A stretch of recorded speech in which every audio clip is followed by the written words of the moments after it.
நண்பர்களே வணக்கம். இன்றைய பதிவில் நாம் பார்க்க இருப்பது மிக மிக முக்கியமான ஒரு விஷயம், தூக்கம். ஏன் தூக்கத்தை இந்த சமயத்தில் சொல்கிறேன்னா, கோடையில் உடல் பலவீனமாகும் என்று தொடர்ச்சியாக நான் பதிவிட்டு கொண்டிருக்கிறேன். அதே மாதிரி கோடையில் உடல் பலகீனமாக இருக்கும் பொழுது உடல் பலகீனத்தை சரி செய்வதற்கு தூக்கம் ஒரு மிகச்சிறந்த அருமருந்தாகும். பொதுவாக கோடையை தவிர மற்ற பருவங்களில் நாம் பகலில் தூங்கக்கூடாது. கோடையில் பகல் தூக்கம் அலௌடு. சாஸ்திரம் என்ன சொல்கிறது என்றால், திவா சொப்னம்னா, பகலில் தூங்குவதால் உடலில் கொழுப்பும் கபமும் அதிகரித்து அது சம்பந்தமான நோய்கள்லாம் வரும். சிரோதஸ் என்று சொல்லக்கூடிய பேசேஜஸ் எல்லாம் அடைஞ்சு பல்வேறு நோய்களுக்கு அது வித்திடும். ஆனால் கோடையில் நீண்ட பகலும் குறுகிய இரவும் இருப்பதால் உடலும் சோர்வடைவதால் உடலில் உள்ள நீர் சத்துக்கள் எல்லாம் குறைவதால் பகல் தூக்கம் எல்லாருக்கும் அலௌடு. பொதுவாக மற்றவர்கள்லாம் பகல் தூக்கம் தூங்கினாக்கா நிறைய நோய்கள் வரும். ஆனால் சில பேருக்கு எக்ஸப்ஷனலாக பகல் தூக்கம் சொல்லப்பட்டிருக்கிறது.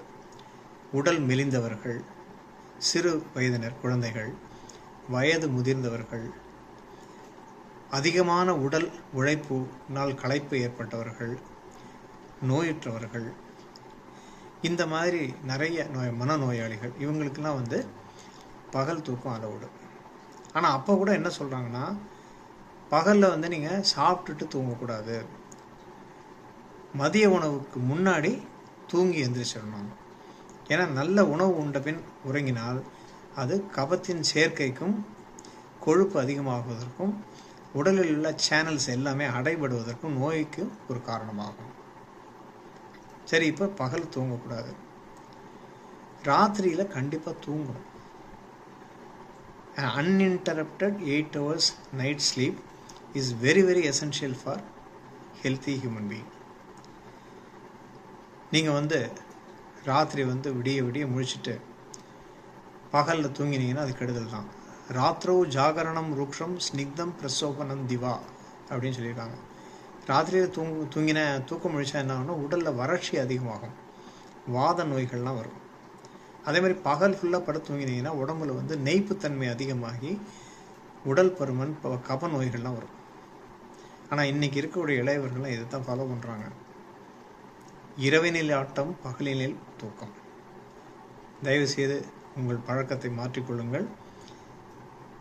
இந்த night sleep is very essential. எப்படி நமக்கு உணவு மிக மிக இன்றியமையாதோ அதுக்கு ஈக்குவல், அதோடைய ஒரு படி மேல் உறக்கத்துக்கு உள்ள இம்பார்ட்டன்ஸை சொல்லியிருக்காங்க. நீங்கள் ராத்திரி தூங்காமே இருந்துட்டு இருந்தீங்க அப்படின்னா உடல் பல்வேறு நோய்களுக்கு காரணியாக விடும்.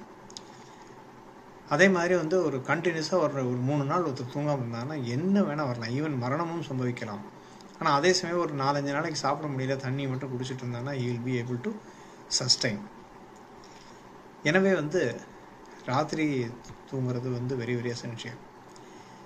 இப்போ நிறைய பேருக்கு பார்த்தீங்கன்னா இப்போ தூக்கம் இல்லை, தூக்கத்தை தொலைத்து விட்டுருக்கார்கள் because of so many reasons. Stress, work ரிலேட்டடான ஸ்ட்ரெஸ்ஸு, ராத்திரியில் வேலை பார்க்குறது, வீட்டுக்கு வந்தால் பகலில் தூங்க விடுறதில்ல, நிறைய பிரச்சனைகள், இப்படியாக தூக்கம் கெட்டு விடுகிறது. நிறைய பேருக்கு இயல்பாகவும் தூக்கம் வரதில்லை. அப்போ தூக்கம் வர்றதுக்கு என்னெல்லாம் செய்யணும் அப்படின்னு பார்த்தோம்னா, நான் நேற்றுக்கு சொன்னேன் என்னுடைய பதிவில், எருமைப்பால் மிகச்சிறந்த ஒரு மருந்து. எருமைப்பாலை சுண்டை காய்ச்சி அதை அப்படியே குடிக்கலாம். இல்லை அதோடு கொஞ்சம் கசகசா வறுத்து பொடி பண்ணதை போட்டு கொஞ்சம் 2 சிட்டிக்கு அளவுக்கு ஜாதிக்காய் பொடியும் சேர்த்து நைட்டு சாப்பிட்டுட்டு வந்தீங்கன்னா கண்டிப்பாக தூக்கம் வந்துடும், இயல்பான உறக்கம் கிடைக்கும். அதே மாதிரி உடல் மெலிந்தவர்களாக இருந்தாக தூக்கம் இல்லை அப்படின்னா அவங்களுக்கு உடலில் கபத்தை அதிகரிக்கக்கூடிய அளவுக்கு சூப்ஸ், மாம்சரசம், அதே மாதிரி மாமிச உணவுகள், அது கபத்தை அதிகரிக்கக்கூடிய, உடலை வலுவேற்றக்கூடிய தயிர் முதலிய நல்ல பலமான உணவுகள் எல்லாம் கொடுத்து அவங்களுக்கு பலத்தை இம்ப்ரூவ் பண்ணால் தூக்கம் நல்லா வந்துடும். அப்படியும் தூக்கம் வரல, இந்த மருந்து இதெல்லாம் சாப்பிட்டு பார்த்தும் தூக்கம் வரல அப்படின்னா மிகவும் எளிமையான ஒரு வழி இருக்குது. தலைக்கு எண்ணெய் தேய்த்து குளிக்க வேண்டும். அபியங்கம் ஆச்சரேன் நித்தியம் ஜராசிரம பாதகா அப்படின்னு சொல்கிறாங்க. தம் சிரசிரவண பாதேஷு விசேஷேன சீலையது. தினம் எண்ணெய் தேய்ச்சி குளிங்க, தலைக்கு எண்ணெய் வைங்க, பாதத்தில் வைங்க, காதுகிட்ட வைங்க. இதெல்லாம் தூக்கத்தை வர வைக்கும், வாதத்தை தணிக்கும், உடலுடைய ஆரோக்கியத்தையும் ஆயுளையும் கூட்டும்னு சொல்கிறார் ஆச்சாரியர். தலைக்கு எண்ணெய் வச்சு குளிச்சு பாருங்கள். அதுவும் குளிர்ச்சியான நிறைய தைலங்கள் ஆயுர்வேதத்தில் பரிந்துரைக்கப்பட்டிருக்கிறது. ஹிமசாகர தைலம், சந்தனாதி தைலம் போன்ற மருந்துகள்லாம், க்ஷீரபதா தைலம்லாம் தலைக்கு வச்சு குளிக்கலாம். அப்படியும் எண்ணெயெல்லாம் வச்சு குளிச்சாச்சு, பாலில் இதெல்லாம் போட்டு சாப்பிட்டு பார்த்தாச்சு வரலன்னா then you are recommended for medicine. ஆயுர்வேதத்தில் அஸ்வகந்தான்னு ஒரு பெரிய மூலிகை இருக்குது. அது ரொம்ப நல்ல medicine for not only for debility, also for sleep. அதே மாதிரி சோமலதா அப்படின்னு சொல்லி ஒன்று, சோமவள்ளி, அதனுடைய சாறு சேர்ந்த மருந்துகள் சாப்பிடலாம். மானசமித்திர வடகம்னு ஒரு மருந்து இருக்குது. அதை தினமும் இரவில் 2 மாத்திரை எடுத்துக்கொண்டால் தூக்கம் நிச்சயமாக நன்று வந்துவிடும். எந்த விதமான சைட் எஃபெக்டும் கிடையாது. இன்றைக்கி கூட ஒரு பேஷண்ட் சொன்னாங்க, சார் அன்றைக்கி நீங்கள் 2 மாத்திரை ராத்திரி எடுத்துக்க சொன்னீங்க, என்னுடைய படபடப்பெல்லாம் போச்சு, ப்ரெஷரும் நல்லா குறைஞ்சிருச்சு, நல்லா தூங்குறேன் சார் இன்றைக்கி அப்படின்னு சொன்னாங்க.